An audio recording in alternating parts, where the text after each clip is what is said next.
Hello, and you're very welcome to Adapt Radio. My name is Dr. Claire O'Connell, and today we're talking about AI, knowledge, and the future of trustworthy information. From the Adapt Centre at Trinity College, this is Adapt Radio, presenting groundbreaking innovations, one conversation at a time. So we need people to be, critically, digitally literate. We need people to feel an agency towards information. We need them to be curious. We need them to not feel passive, like their agency is just taken away from them by technology. It's like, well, there's nothing I can do. And, this is the knowledge that gives me. And this is what the recommender system says. So I almost, I have to accept it. It's like you're a ballroom dancing partner and you have to go where your partner pushes you. But it's not that way. And we need people to feel like they want something. They want a certain kind of world. How is artificial intelligence reshaping how we access, trust, and interpret information, from newsroom algorithms right through to knowledge infrastructures? What does this reshaping mean for democracy, for civic trust, and for the public's right to be informed? They are very big questions indeed, and to discuss them, I'm delighted to be joined by Éamonn Kennedy and Professor Jennifer Edmond.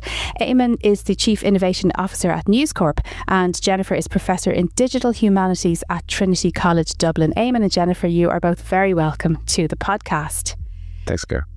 So I suppose I always think it's getting harder and harder to see the big picture on our small devices. And part of that is because AI is generating so much content. It's recommending information. Everything is being tailored to us.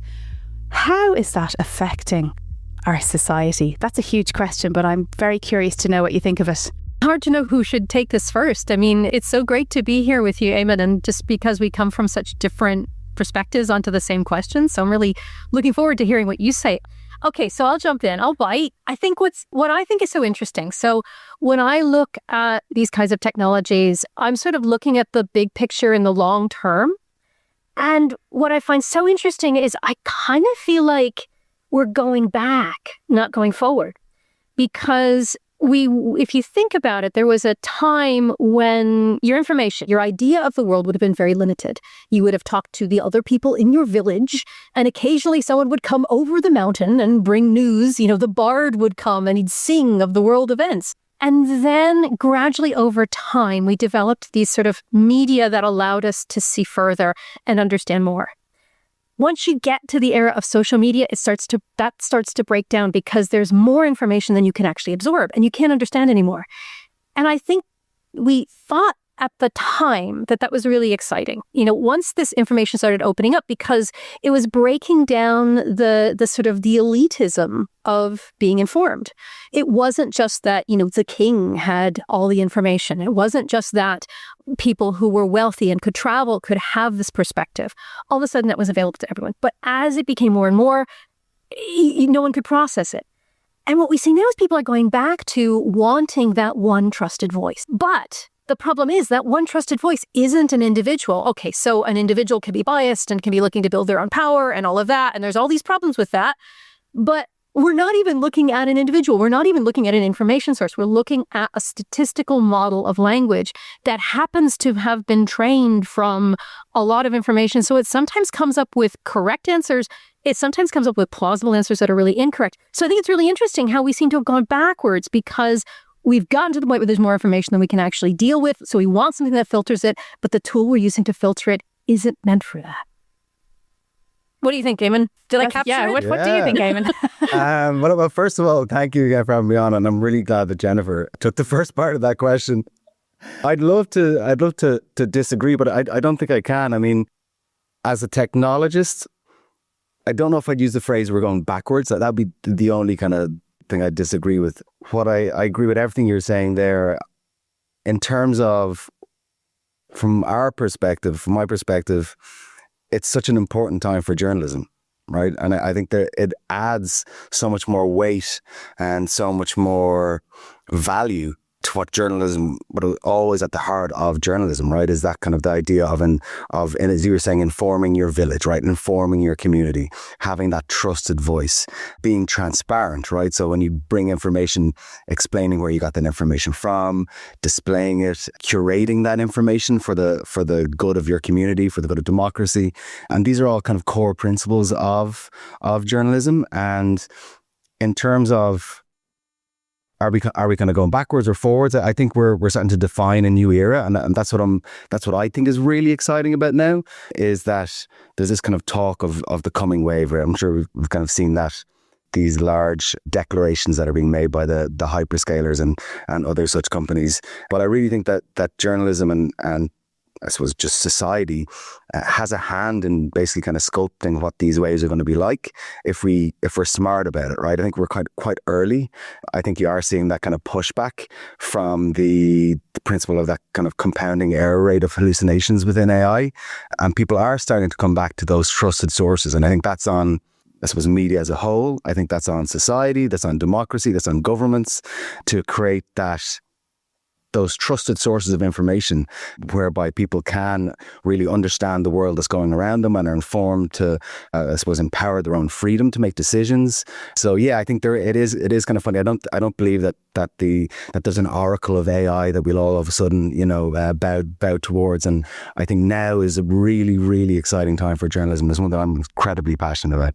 It is, for sure. It's absolutely an exciting time of change. We've seen such rapid change between initially, we had the internet and then social media and now AI all layered on top of it. And I suppose, you mentioned there, Jennifer, one of the things about AI was that you're thinking it's a tool to help you cut through the information, but in practice, and I know, Éamonn, you're saying we need to take this considered view and go to trusted sources and everything, but in practice, we're overwhelmed with information, and AI tends to give us kind of what we want from the global information. That's why I'm saying it can get harder to see that bigger picture on the small devices, because it's being funneled to us by a tool maybe that, as Jennifer says, is maybe not the right tool for the job. Do you think? I don't know, Jennifer, if you want to go first. No, Éamonn, you take this one. Yeah, I think there's a few different philosophical takes on what is AI and how are people using it. Is it a tool? Is it will it be an agent within society? Is it a way of augmenting what we do? I think those questions are still to be answered. In terms of our ability to discern the glut of information that we have and the sheer unprecedented amount of access to information that we have, I think that is, for society and for individuals especially, it can be quite overwhelming. Yeah. And I kind of go back to that idea of trusted sources and the idea of creating products that will engage with community, with society, to help people curate that information for themselves, right? And to be that kind of hand that holds people through. And I think that's actually the biggest challenge, right? I think in some ways you could look at, if you look at AI as a tool, right? It's amazing for so many different things. It might not just be the right thing from a informing society perspective. I'm not saying it can't. I think we're very early. I think there's ways that it can be used in journalism. There's ways that it can be augmented. It's a fantastic technology. I'm not a doomsayer in terms of AI, but I would agree. I think there is huge opportunities for other kind of service providers, for want of a better word, to come in and help people with that unprecedented problem. We have the information not only now at our fingertips, but we can access it in ways that we were never able to do that before.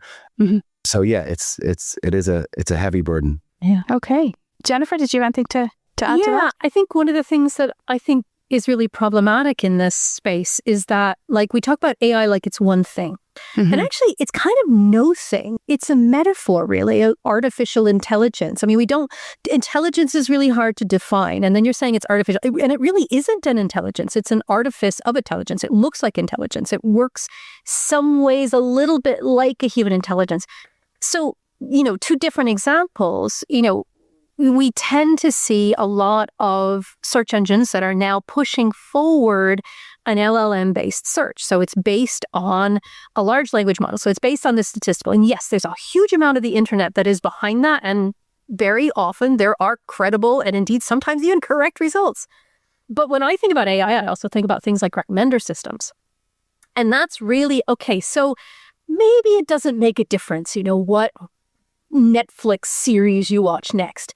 But does it? Because I have a PhD student now, Artur Azabok, who's just finishing his work on how recommender systems actually, if you look at how they work and how they're trained, and the way in which they will move a brand new account. So a kind of this is the cold start problem, an account that doesn't know anything about the person it's recommending to. You'll see how very quickly it moves towards polarization in political contexts. Mm-hmm. And that really starts to make you think, okay, well, if we are overwhelmed, and so we choose a tool that may not be the right tool because there are so many tools. And some of them are really good for certain things. And some of them, like I have a lot of students who will use ChatGPT for everything. And I always tell them, ChatGPT is probably the worst tool for anything you use it for, just because it does everything. Sorry, are we not allowed to mention particular tools? No, it's fine. I'm just laughing at how honest you are about it. It's great. So, Éamonn, as someone who sort of lives and works in the world of journalism, can I ask you how AI is changing that world in terms of how you tell stories and how consumers consume news? What difference is AI making now? Yeah, I mean, it's a huge question, right? And I think we're also at the beginning of a lot of changes, right? In terms of we don't quite know where things will go yet. But I think primarily what I'm very interested in and see a lot of value in it is that AI companies are coming to journalism companies, to media companies for that trusted content, right? I think that's a big part of how we're interacting with AI, because obviously these kind of LLM, these training models, the better information that they're trained on, their ability to give you an answer with a trusted source then that you can verify and validate for yourself. I think that's a huge opportunity, right? I think also we're getting an understanding within the industry that there is a value there, right? That needs to be paid for. That's a commercial exchange that needs to happen. That's something that we believe very, very strongly. And then in terms of AI as a kind of a tool for I suppose the newsrooms, for journalism, there are ways that it can augment processes, right?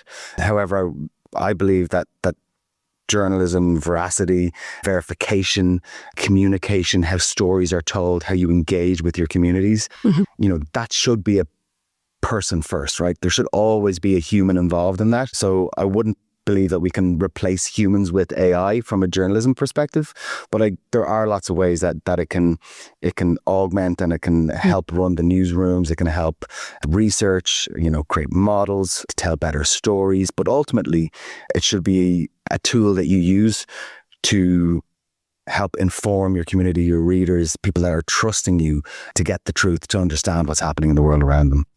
And that's an important word, trust, isn't it? Because it's hard to win and you can lose it in a heartbeat. So in terms of how to develop that trust in sources, because people, one would hope that people would have an interest in the provenance of news and, where is this coming from? Is it coming from an organisation that aligns with my values? Do I trust it, etc., etc.? How do you build trust in a world of AI where a lot of content is essentially not trustworthy? I mean, I can jump into that, and Jennifer, you can have an opinion, have a take on it as well. But I think that's core, right? I think that's huge, and I think that's the way that again, that's things that excite me, is that how media companies can garner that trust, right? So obviously, most media companies will have a community of people that trust them already, but you need to continue to cultivate that trust. You really need to explain the provenance of the information that you're getting, be transparent about where you got that information, give more data points to back up your research, right? So you're bringing people on a journey, and I think that is how you keep the trust, right? Then I think a big challenge, and I think a really big opportunity is, people who are going on to insert your favorite GPT interface assistant here and not getting the information that they want, or not finding that they're getting trustworthy information. There's that time where people will go to a source, right? And they'll start to look at a variety of sources, and how can media companies start to build that trust at that entry level, I think is really, really important. And I think it's a huge opportunity. And do you use AI and the tooling for that? Can you, that first person problem, that how can you recommend things? How can you be transparent about where you're using AI, where you're using technology, and how can you give people and deliver that information and inform them and empower them in a way that they feel they're going to come back again to try to get the answer to that question that they have, or to feel informed, or to get out of that malaise of often AI generated slop that's out there, or whispers or rumors, and go to those trusted sources. So trust, I think, is massive. And I think in a world where we're starting to now get to a point where a lot of AI generated images and videos are at the point that they're to naked eye, they're indistinguishable, right? That's a huge challenge, right? That means a primary source that we've been using for years is no longer potentially a primary source. So people are going to start to navigate and to reach out to sources that they trust, that have earned that trust, and that have built up that trust, and are cultivated and are careful with it. So yeah, I think it's massive, and it's only going to become more and more important with the kind of onset of this AI slap, for want of a better word. That's my Did you have that? Yeah, that's my take. Of trust in an organization. Yeah. Jennifer, what are your thoughts on that? I mean, I think I would absolutely, agree with everything that Éamonn has just said. And it's in some ways so refreshing to kind of talk to you. I mean, because a lot of times when I spend, when I spend a lot of time working like with EU policy circles, and there's a lot of, the idea of trustworthy AI. And to me, AI, to the extent that we can kind of talk it, as a suite of approaches, an AI tool is just a tool. Now, there's lots of tools that I use. I don't talk about trusting my pen. I think it'll either work or it won't work. I don't talk about trusting my toaster. It's going to work or it's not going to work. So why would I talk about trusting AI? So all of a sudden, at that point, we're sort of giving away the fact that there is this slipperiness, that we're sort of, that there's this opacity in this black box, and we're not going there, but we need to, because if we're going to have the right tool for the right purpose, which we should always do, we don't use a hammer to take a screw out. So why would we use a particular AI generated approach to do something that it may not be developed or well suited for? So, but I think that the tools there are just the tip of the iceberg, because then below that you have absolutely this layer of trust. And, we can get in what you do trust is we trust institutions, we trust individuals, we trust companies, we trust, we can actually talk about trustworthy information because that information comes from somewhere. And we're not talking about the information itself. We're talking about where the information comes from, how it's been assimilated, how it's been created. So beneath that layer of the tools, we have the layer of the trust. And that is very much a human layer. But I think below that, we also have this layer of what we need and want people to be like, the attitude people need to have towards their own information. I have teenagers and they laugh because I always say, you must be vigilant about your knowledge. But there is this kind of sense of, if we just accept it passively, we become very vulnerable towards certain kinds of abuse. There's certain fragilities that come into society that way. So we need people to be, critically, digitally literate. We need people to feel an agency towards information. We need them to be curious. We need them to not feel passive. And this is the thing that, again, that tip of the iceberg, I think, is most worrying me about, because I do see like a lot of my master's students will feel very like their agency is just taken away from them by technology. It's like, well, there's nothing I can do. And, this is the knowledge that gives me. And this is what the recommender system says. So I almost like I have to accept it. It's like you're a ballroom dancing partner and you have to go where your partner pushes you. But it's not that way. And we need people to feel like they want something. They want a certain kind of world. And I worry about how sometimes the information environment we live in sort of seems to take that away. It erodes that because people feel like, well, there's no way of knowing. But there are ways. And that's where we kind of need to sort of build that stack of, from competencies through trust up to the tools. And if we can do that, then we'll find ourselves in a much better place. I 100% agree. I think as well, just to slightly put another layer on top of that, I think we're only starting to develop heuristics and language, right? That to really understand what's going on, right? So like new models, new technologies are coming out the whole time, and then people are using terms like trustworthy AI, like AGI, like ASI, and we don't necessarily have a common understanding for what these terms mean. So I think that's it. That's another huge challenge and opportunity. And I'm not a Luddite, I'm a technologist, right? So I'm a computer scientist. And like, I believe technology is an enabler, right? And I feel very optimistic in terms of where technology is going. I think there's huge opportunities to leverage these emerging technologies, whether it's AI, whether it's AR and VR, and I think it can make a hugely positive change to society. But there are some things whereby we do start to need to have common understanding of words to apply to certain ideas, right? And again, when you think of AI, people talk about AI generated videos or AI stop. There's a huge amount of subsets and sub elements to what we're talking about, and often the devil is in the details of these things. That is an education piece, not just for people within our industry, but also for society and culture in general. And building that literacy, I suppose, and agency in society is so important. Jennifer, maybe you could talk to us a little bit about the KT4D project. Can you tell us about that? Because that's something that Dublin is very much a part of, and you've had events where you have sort of talked to people about how they feel about how AI and big data are affecting things like democracy, and talk us through that. This was a project that we proposed to the European Commission for funding probably about 5 years ago now. So the world has changed a lot, but not all that much at the same time. And I think they were interested in our approach to the intersection between AI and big data and democracy for a lot of reasons. We're distinctive among the projects that were funded in this space because we're really looking at culture and sort of taking a humanities rather than a social sciences approach to the problem. But essentially what we're doing is we're looking at 3 different kind of forms of actor in the space and 3 different modes of intervention. So the 3 actors are technology developers, policy developers and policymakers, and then citizens. And you'll kind of see responsibility pushed around between these 3 poles a lot. It's like, well, if the technology builders just built better technology, then we wouldn't have these problems. Well, if the people who were using, the users just understood what they were doing, if they just read the terms and conditions, then that we wouldn't have these. Well, we just need the regulators to do things right. And of course, this is a complex ecosystem and no one party can actually change things and make democracy safe, as it were, from the kinds of things, not what technology does, because technology is neither good nor bad, nor is it neutral, but it can be used for really, really incredibly good things, or it can be used for really rather bad things. So we take these 3 positions and we looked at, okay, so how can we educate, regulate, and innovate better? And we figured these are the 3 things we need to do.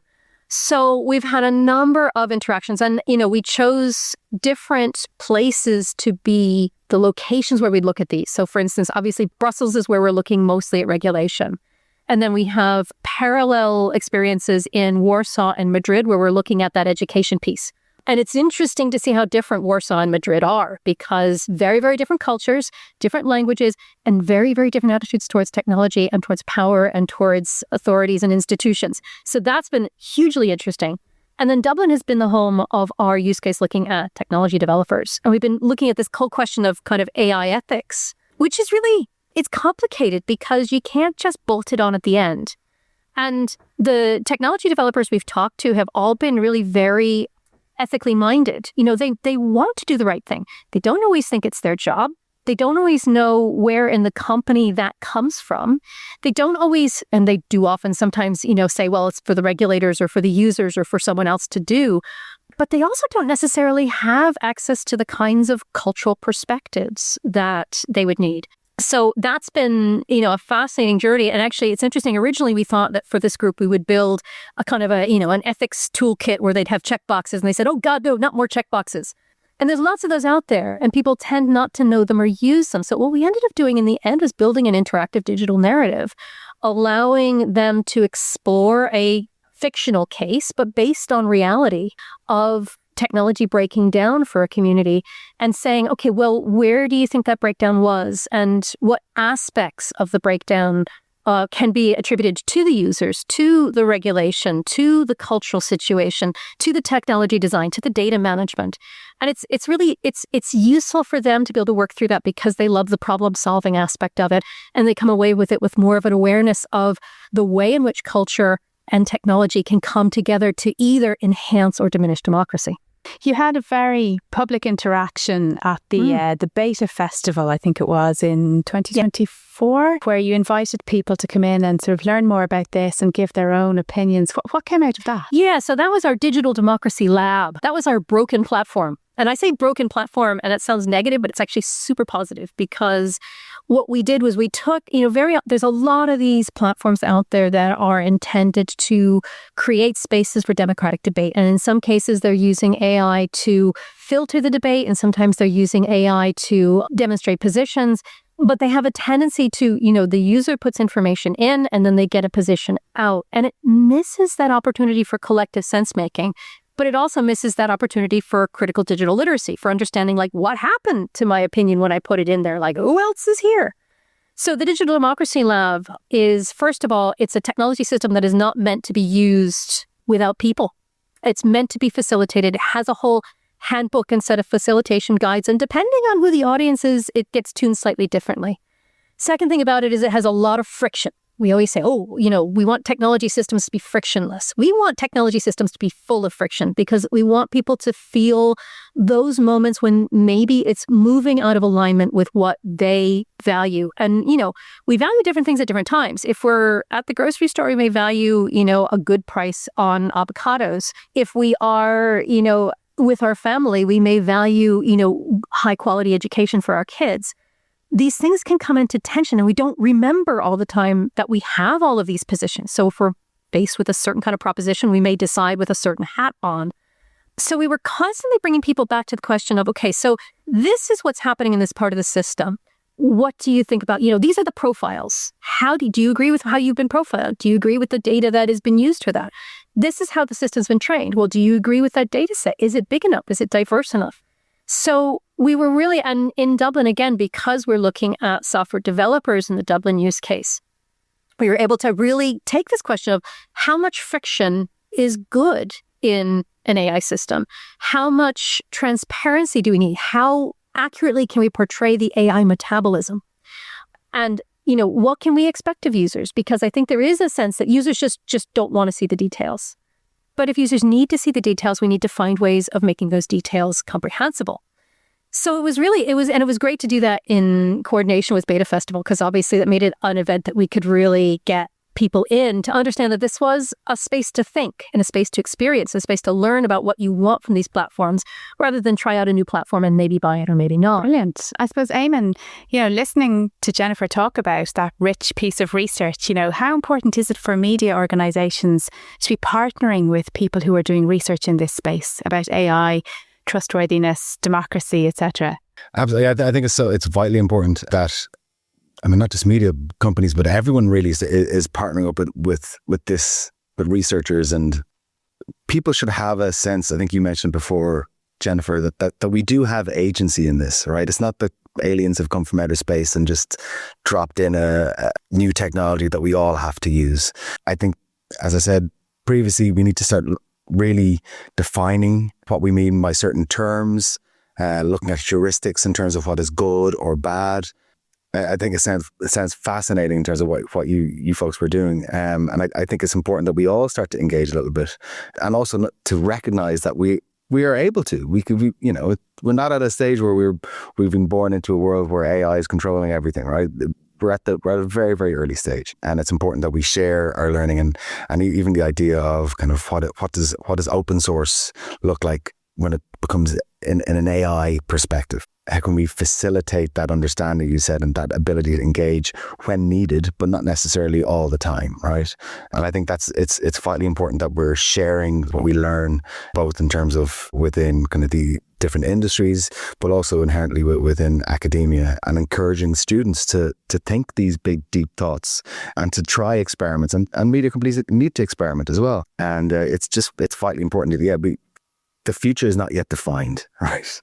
I think sometimes when you hear the large companies saying, oh, in 2 years' time, this is going to happen, in 3 years' time, this is going to happen, we don't know yet. But it's important that we kind of outline what we deem to be important, what we think the opportunities are, and look for research pathways towards those, to iterate quickly. We need to iterate at the same speed, unfortunately, because the change is happening so fast. But yeah, sorry, that was a little bit of a longer answer, I think, than I had planned, but I think it's important. No, it's fantastic.